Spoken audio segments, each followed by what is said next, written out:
Welcome back, Chappelle. Welcome back to it. Welcome back to your flipped classroom and our continuing discussion of society in pre-revolutionary France, right? So we left off talking about in class, like the social class system set up that is going to lead into this French Revolution, right? We left off and we were talking about, of course, like the three different estates, the first, the second, and the third. But the problem is you only know briefly of who is in each, right? This flip will fill in all those holes for you, though, okay? We'll talk specifically about who's in the first, who's in the second, and who is in the third as well, right? So we start off, of course, with our first estate, right? Now, the first estate is going to be made up of the clergy. Now, when we say clergy, we mean mainly bishops and church leaders, okay? Now, the thing that we need to understand about this particular estate is they are super wealthy, like really, really wealthy when you think about how many people are in the estate and then how much money, land, and things they own, right? Think about that every single church is owned by them. All the church lands are owned by them. Every single gold relic inside of it is all owned by them. And also remember, they're in charge of collecting the tithe, right? The tithe, that old Middle Ages tax that we haven't talked about in quite some time,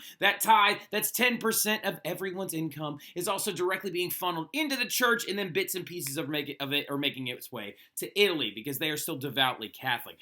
Also, interesting little fact, they pay absolutely no taxes, right? The clergy pays no taxes whatsoever on what they get paid or even on the donations that are made to the church. They're allowed to give a voluntary gift, right? Like apparently the clergy chooses like, oh, here you go, taxes, and gives them a little bit, ironically enough, right? Like my nanny, whenever the church collection plate would come around, she'd put like 2 nickels in there. Now, anyway, so really quick, they also owned 10% of all the land in France. So we need to keep in the back of our mind that clergy class is way, way up at the top, and they own quite a bit of stuff. Now, the second estate is made up of the nobility, right? Now, the nobility, first of all, we got to remember there are 2 different types of them, right? 2 different types of nobles. We've got robe nobles and sword nobles, right? Robe nobles and sword nobles from our last unit when we talked about Louis XIV, how he's going to expand the robe nobility exponentially and fill his Palace of Versailles with them, right? Well, they're very, very, very wealthy, okay? They're extremely wealthy, and they've owned and operated with inside of France for generations, right? They pay taxes on next to nothing, okay? Like they pay very little in taxes. That's why it was so enticing to become a robe noble. If you had enough money and you could buy your way into the nobility, then you basically paid taxes on only land and salt, right? And then on top of everything else, they were the ones in charge of collecting the taxes, which you know for a fact they were skimming off the top. They worked for this thing called the Farmers General, and they literally farmed out the taxes, right? They literally went from place to place and collected all the taxes for the kings. Why should we trust the people that don't pay taxes to collect taxes? No one knows, but they pay almost nothing in taxes. They enjoy immense wealth, immense privilege. They can get out of going to war if they so choose. It basically is an extremely unfair system. But now I'm going to clip in this other flip that I absolutely love because the very, very early part, it's a funny little joke, and you'll see it when it happens and stuff like that. But I'm going to clip in this other flip really quick when we talk about the third estate and who's inside of it. Talking about, of course, who's in the third estate, but, you know, everybody else. Give it back now, you don't get none. Everybody in the club get Yeah, exactly, right? So the big thing about it, though, you need to understand is that the third estate is made up of very different kinds of people, right? It is everyone else. It is everybody else. It is everybody else in French society falls into the third estate. Now, if you've been paying pretty good attention, you're like, wait a minute, but there's not that many clergy members. There's probably not that many nobles. So is third estate massive? Yes, the third estate is massive, right? It's like 97% of French society, but they only have about 10% of the country's wealth, right? So the thing about it is in your mind, you're like, well, if it's a lot of people, couldn't they generate a lot of tax revenue? Well, yeah, they do generate a lot of tax revenue, but the thing about it is the nobles and the church are the wealthier ends of things, and they're not paying their fair share. And this could get confusing, though, because here's where everything gets a little weird. Third estate is not one group of people. It's actually 3 different groups of people, okay? So the thing you need to understand about it is when we're looking at the third estate, it is made up of 3 different types of people, right? You have your first one that we'll talk about today, which is the bourgeoisie, all right? So, okay, that word right there, very important that we actually say it correctly. It's a very common last name down here, bourgeoisie, all right? So, like, now, look, the thing about it is when you're saying it in French, you can say bourgeoisie or you can say bourgeois. All right, so like either one doesn't really matter. And we'll talk about why that word sounds so fancy here in a second. But also then there's these rural peasants, who's the bulk of the third estate. And then you have the final one, the urban workers, who are going to play a major, major part in this revolution, right? But let's start from the top, going on our way down. In the third estate, the smallest group within the third estate are these members known as the bourgeoisie, right? The bourgeois, if you want to call them that. Whereas the origin of the word bougie, that you know some also as well. If somebody is bougie, it means that they're kind of uppity and stuff like that because they have a little bit more money. Well, the thing about it is that is the bourgeoisie. The bourgeoisie in the third estate are prosperous bankers. They are merchants. They are lawyers. They are doctors, manufacturers. They are the early middle class of France, even though they are placed in the lowest class of France. Who they are the ones in the third estate that have some money, that have received an education, that have been raised in an environment where they actually have the ability to read, to write, to understand Enlightenment ideas, and to understand the growing want and need of legislative bodies in absolutist France, right? So the bourgeoisie is going to be very important. You could spot a bourgeoisie member on the streets very, very easily because they were dressed a little bit fancier than everybody else in the third estate. Now, an interesting little dynamic about this that some of you are like, well, wait a minute, Mr. Terry, if you were rich enough as a bourgeoisie member or a bourgeois member, couldn't you just buy your way into the nobility and become a robe noble? That's a really, really good question, right? That's a fantastic question, and the answer is you could.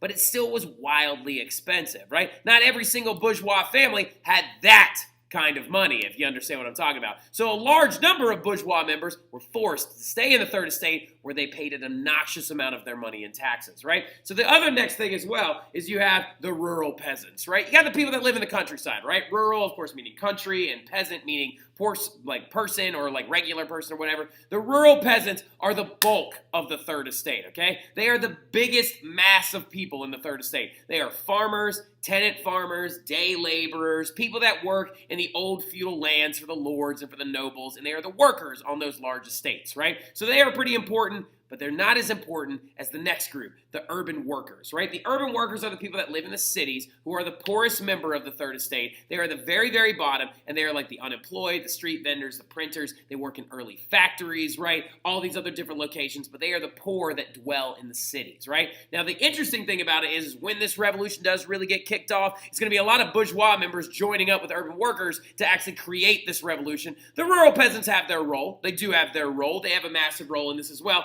but not quite like the bourgeois and the urban workers do, right? You need to make sure you highlight all three of those names: bourgeois, rural peasants, urban workers, because that's a really big question, right? Knowing who lives in the first estate, who's in the second estate, and who's in the third estate, you got to know those going into the test, and it's also really important for just understanding this revolution, period. Well, the next thing you need to understand, though, is the concept of why this whole system is so unfair. The first and second estate pay almost nothing in taxes. The first estate pays absolutely nothing. The second estate pays very little amounts of taxes, right? Only on land and salt traditionally. And then also going forward with it as well, the second estate also collects all those taxes. So they could actually jack the taxes up, skim off the top, steal little bits and pieces of it if they so chose, but they were making money off the collection of taxes themselves. So the thing about it is the third estate is wicked upset about this, right? They're very, very upset about this because they're like, you don't understand how unfair this is. Because the third estate pays taxes on everything from soap to salt to tobacco to anything and everything they must purchase is going to be taxed, right?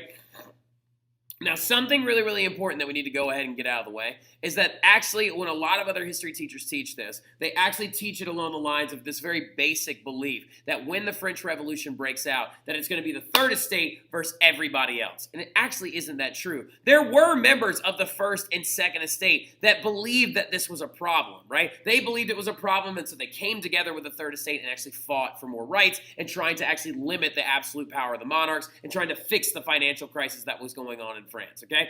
Big figures that we'll talk about, of course, include one very famous noble that you know of very well, known as the Marquis de Lafayette, who actually the city of Lafayette is named after him, right? And we'll also talk about a couple of other famous priests as well and things like that were in the first estate that also believed in the cause of the third estate and actually making this revolution go forward. But the big thing you need to also understand about it, though, is that this whole thing, all these problems with taxation, all these problems with representation, all these problems with all these different ideas going on is happening right during the time of the Enlightenment, right? When you got people like Voltaire, Jean-Jacques Rousseau, Diderot, okay, like Denis Diderot, Baron de Montesquieu, John Locke, all these guys writing all these ideas down about the Enlightenment, being like, you know what? Governments have too much power. And we believe that legislative bodies need to be in every single country. And absolutism is a terrible idea. The people of France in the Third Estate are going to be reading these ideas. And so Enlightenment ideas are beginning to spread. They're beginning to pilfer their way into French society. And when you look at Jean-Jacques Rousseau's ideas of emotion and emotional exuberance and living out in the woods and how we need to adopt the general will of society and be able to vote on all these different key ideas and ideals and things going forward, it's going to make a lot of people in France be like, you know what, Jean-Jacques? You're right. We need to have a revolution to overthrow this noise, right? The thing about it, though, too, that you need to understand is that the Enlightenment is spreading in a very, very aggressive way just due to the fact that it's actually the inspiration for revolutions, right? Now, the next couple of things on this, a lot of you are like, oh my God, there's so much to write. Calm down. Cut it down a little bit, right? Maybe focus on the fact that I bolded a couple of words here that you need to make sure you know, okay? So the Enlightenment is going to have major effects, though, on the revolutionary process because it inspires them, right? The writings of Voltaire, Rousseau, Diderot, Montesquieu, Locke, all these other different figures, Adam Smith, who talked down about mercantilism and said we should not be paying taxes on just goods from our country. There should be a free market where you can buy anything you so choose without the government tampering with those things, are going to inspire people to get angry and real feisty. And where are they hearing about these ideas? A lot of you are like, oh, is this where the cheap written materials comes into play? That's a part of it, all right? So there are cheaper written materials and literacy rates are at an all-time high. But another big thing you need to understand about it is that the Enlightenment almost became like a social thing you did, right? The Enlightenment became like the it thing. All the cool kids were listening to Enlightenment ideas during the 1700s. And you would go to places to hear about these Enlightenment ideas. If you were wealthy, possibly like a lower noble or a bourgeois family that had enough money, you would go to a place called a salon, right? A salon, not a salon like where you go get your hair done, right? Where you sit under the big dryers and stuff like that, like they do in Beauty School Dropout in Greece. Like not like that, okay? Which I usually shout out some of y'all. I know that some of y'all are really big fans of Greece and whatnot. The big thing about it is not a salon like that. We're talking about a salon that actually looks like this. Salon, 1700s. All right, so what you're going to see, though, is wealthy people meeting up in a very, very large thing known as a drawing room, right? These beautiful, gorgeous drawing rooms in these French households where there would just be paintings all over the entire walls with these golden frames along the outside. And wealthy women would actually hold these parties, and they would invite Enlightenment philosophers and thinkers to come into them and debate one another while everyone else sat around the outside and listened to these debates, right? Voltaire could be sitting in the same room as Jean-Jacques Rousseau, and they would be discussing the different ideas on how to create a better and more perfect society. Or people would come and try to debate people like Voltaire in front of others and stuff like that, and these Enlightenment ideas began to spread, right? Now, the interesting modality about this, though, as well, is it just rich people in this room? No, y'all. Think about it. When you're a wealthy person, you probably have servants, butlers, workers that are pilfering around the room a little bit, moving items, doing these little things. They're also hearing what is being said at these salons, and they're taking these ideas with them as well, and they're going out into public spaces, and they're sharing what they have heard with their fellow man, right? They're going into places like coffee houses, which became very popular in England because they teemed with ideas on how monarchs abuse their power and stuff like that because they had heard these different ideas at salons, right? Coffee houses, though, were more for the middle class and the lower classes, but without the Enlightenment, there would be no revolutions, right? And speaking of revolutions in general, which one was directly inspired by the Enlightenment and is the Enlightenment in action? It's none other than the American Revolution, right? The French are going to aid the Americans with money and troops, and the American Revolution was directly inspired by the Enlightenment. You could argue that Thomas Paine himself, the guy that wrote Common Sense, that I forgot to put in the warm-up apparently, is going to be in the warm-up on this next one, is actually could be considered an Enlightenment thinker. His idea being like, you know what, it is common sense that we break away from Great Britain, right, and have a revolution and become a country all of our own, right? You could argue that Benjamin Franklin is an Enlightenment thinker as well, and also the people of France were just so obsessed with him, right? Putting his face on tea towels and medallions and stuff like that. You could go to France during this time period, and the French people were so impressed with the French Revolution, or the American Revolution, they were like, oh my God, the Americans, they are the best. And Benjamin Franklin, he is like their poster child. He is the best. That they would like buy things with his face all over it all the time. So much so that actually Louis the 16th, that we met today in class, got so annoyed with seeing his face everywhere that he had Benjamin Franklin's face painted in the bottom of his chamber pot, which is where he went to the bathroom every day, which is really, really kind of an insult to Benjamin Franklin. But you know what, Louis the 16th? Wait until you get yours, because it's going to happen, right? But the big thing you need to understand about it, though, is the French are actually going to aid the Americans. Now, it wasn't Louis that actually aided the Americans. Oh, wait, no, it was Louis. Louis the 16th gave money to the Americans so they could fight against the British. Because remember, what was one of the biggest holdovers from the French and Indian War and the 7 Years' War is that the French and the English came out of this thing as heated rivals with one another, right? So the French actually aided the Americans breaking away from the British because in their mind, the French were like, oh, the Americans, when they create a stable economic system, will actually trade with us more exclusively, and we can use them to make large amounts of money as well to get us out of this war debt. Problem is that the American Revolution doesn't even end until 1783. The French Revolution starts in 1789, right? So it was a good idea, it was a great bet, but it just didn't have enough time to kind of matriculate, right? French soldiers and French people were directly inspired by the American Revolution and the ideas of the American Revolution that Thomas Paine and Benjamin Franklin had actually put forward. And do I not have this man's name on here? Oh my God, what am I doing? One of the most famous figures that was inspired by this is none other than this man right here. Write his name down. The Marquis de Lafayette. Okay, the Marquis de Lafayette, also known as Gilbert. Just write this part right here. The Marquis de Lafayette is actually a very famous figure. Of course, you know the city of Lafayette is named after him, right? So the thing about it, though, is he's so important because he actually came over and he fought in the American Revolution for the Americans to help them break away from Great Britain. And the Marquis de Lafayette was so inspired by the concepts of American liberty and American freedom and American life and American everything that they were breaking away to create and start a brand new country based in Enlightenment ideals that Marquis de Lafayette was like, I am so blown away by all this. He absolutely loved George Washington, Thomas Jefferson, but he liked George Washington so much and was so inspired by George Washington that he actually named his son George Washington Lafayette. And when the French Revolution starts, the Marquis de Lafayette starts collecting little things to send back to the Americans like George Washington to be like, look, man, look at what we're doing. We're doing it too. We're having a revolution all of our own, right? So the American Revolution serves as a direct inspiration for the French Revolution and actually really push forward the ideas of growth, of liberty, of freedom, and of the Enlightenment. But what's going to end up happening, though, is the most direct cause of the French Revolution is the terrible financial situation of France. I have read an 1,000-page book about the French Revolution called Citizens, and it's by a Harvard author named Simon Schama. And the amount that this guy talks about how the financial situation of France could have been easily fixed but wasn't easily fixed and led directly to the revolution is bananas. The guy literally talks about it for at least 400 pages of that book, being like, well, there was a revolutionary spirit and stuff like that, but man, oh man, French didn't have any money, which is going to be one of the biggest leading causes of this entire revolution, right? And a lot of their financial troubles were caused by a very important concept, right? It's this thing known as deficit spending, right? So the French government at this time,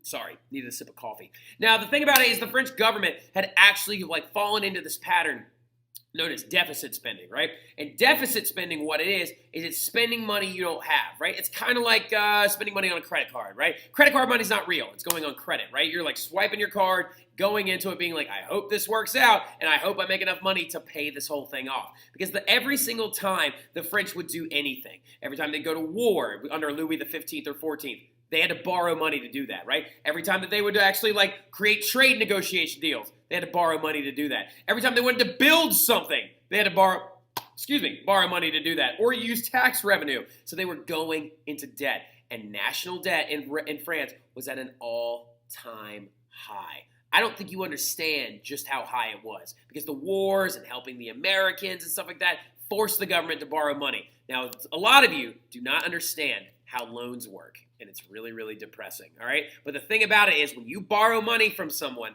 they typically charge you interest, right? Interest is money you have to pay to them that doesn't even go for paying off your loan.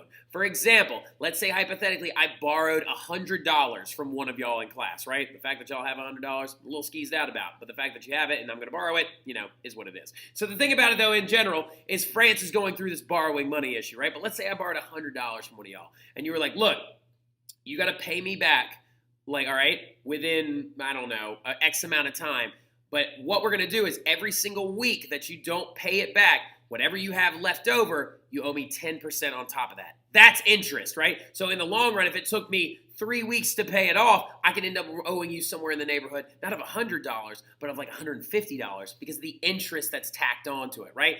The French debt was so bad, that 50% of all the tax money that they were collecting was paying interest on the debts. So it wasn't even paying the debts off. It was just paying the fees that they had accrued to borrow the money in the first place, right? That is awful. If you have a financial situation like that, your country is going to descend into revolution, into revolt, and you have no hope of coming out of it. It's just very realistic, right? This is why you don't borrow all that money. Just don't do it, promise? And also, on top of everything else, not including the fact that the 50% tax revenue issues are happening and that the government is frantically trying to figure out ways to fix that, but also there are really bad harvests sweeping throughout all of France. The food costs are up, leaving the poor with very, very little money. And the first and second estate are still refusing to pay more in taxes, right? So the thing about it is, Louis' back is against the wall. Louis the 16th is like, I don't know what to do. I don't know what to do. He went through like 3 or 4